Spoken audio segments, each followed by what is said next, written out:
Welcome to Professional Prepper. Today I want to show you guys my homemade hollow points. You might be asking yourself, why would you make your own hollow points? Why not just buy them? Well, due to the recent election, the pandemic, riding in the streets for months on end, you cannot find ammunition on the shelves anywhere. And if you can find it online, it's probably going to be about $1 per round, all the way up to $3 a round, and it's pretty hard to acquire. Now, if you know someone that reloads, if you know someone that casts, you can make your own hollow point bullets. There are bullet molds out there that have a hollow point pin in them, but those are far and few between. And I recommend just making your own hollow points by yourself. Now, I'll go ahead and put down below in the description these bullet molds right here that I recommend, and you can find those and purchase them. And the ones I use is the 95 grain round, the 102 grain round, and the 124 grain round.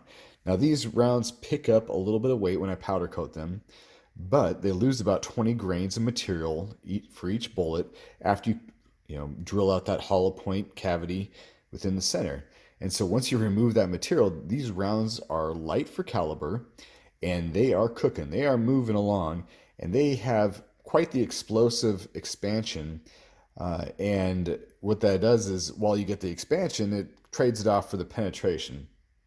So it's up to you to kind of test your own bullets to kind of see what you can get there. Now I'm going to show you a video of me shooting them into water, and you'll get to see the maximum expansion capability and fragmentation capability of the round.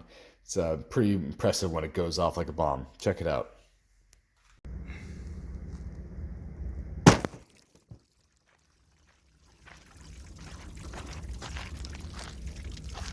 All right, looks like we caught it in there. So just to show you, it did cycle the action. And and it did feed reliably the next hollow point that I made, so it's good. All right, let's check out what we got here.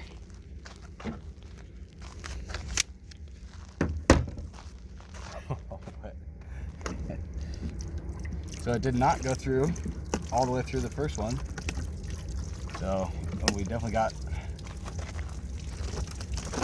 some violent fragmentation here. Wow. Look at that.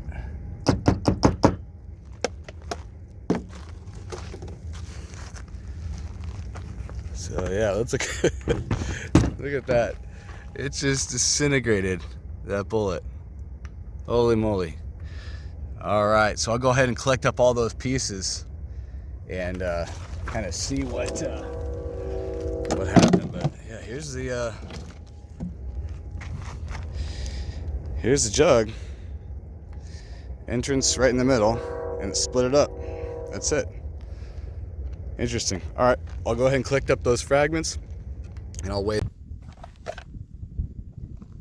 Okay, I got some modified Paul Harrell lung tissue simulated there with lemon and a grapefruit and a piece of paper backing it, and we're from 5 yards.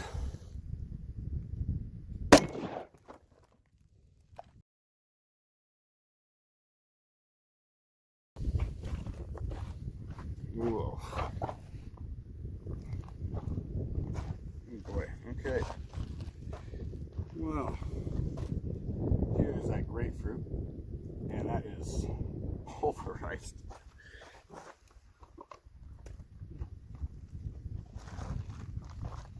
See what we got there? We got a hole in the center. No carrying on fragmentation to the outside there. But I don't know where the lemon went. I think the lemon disintegrated. I legitimately can't find one piece of that lemon anywhere.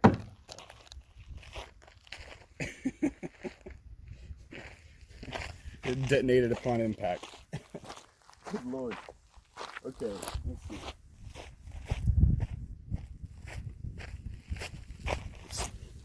Let's go ahead and take this off. Let's go for a little ride here. So we're gonna go 1, 2, 3, 6, 7, 8, 9. So that's about 10 yards away. We got a fragment of said lemon. And over here about a little bit farther away, 3 yards away from that, we got another piece of lemon. So I think it's safe to say that thing just got obliterated. Here's another piece right here. So there we go. There's the fragmentation. Oh, here's some more. Here's some innards of it. Well, good Lord. Interesting. So you got probably the sides of the bullet that fragmented off course, and then you got the center of that, which continued to punch through. So let me get that in the sun. So you can see the damage it did to the grapefruit here. Interesting. Cool. Welcome back, folks. We are here with the video breakdown, and as you can see, this is some violent fragmentation of that round.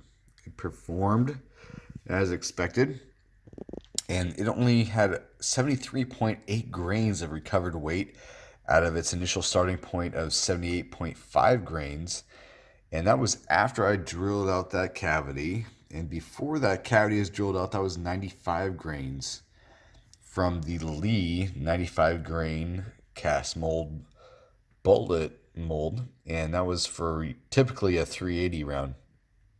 So I use this in 380 and 9 millimeter, and it performs awesomely. So it's a dual use, multi-purpose round. So it's great. But when I put that hollow point in it, what does it do? So it reduces the weight and increases the speed. Now the speed is going unchronographed, but from a 4.5-inch barrel from my Glock 17, this is coming in at about 1650 to 1750 feet per second. So that's typically that's what I'm judging it for while using CFE pistol powder. And it's a clean powder, burns perfectly. It reliably cycles the action of the firearm. So I really appreciate this round, and it doesn't have much kick. So it has a great performance, in my opinion.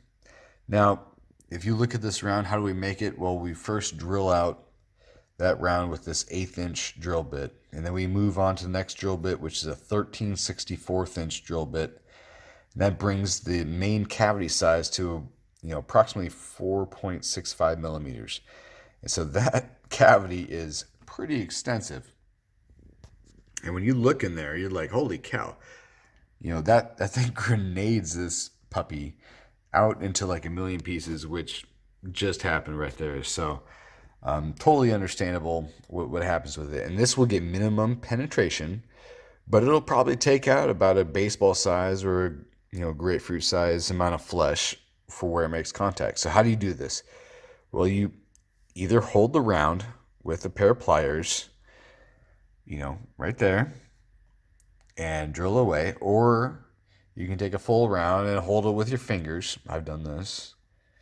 But, static electricity may be possible concerns for detonation. I don't think it'll happen. But I warn you and say that you could probably just do this with your pliers and be safe. So if you guys have any questions on how to make this or any recommendations, let me know down in the comment section below. And I appreciate you guys watching this. Hit like and subscribe. I'll see you guys later.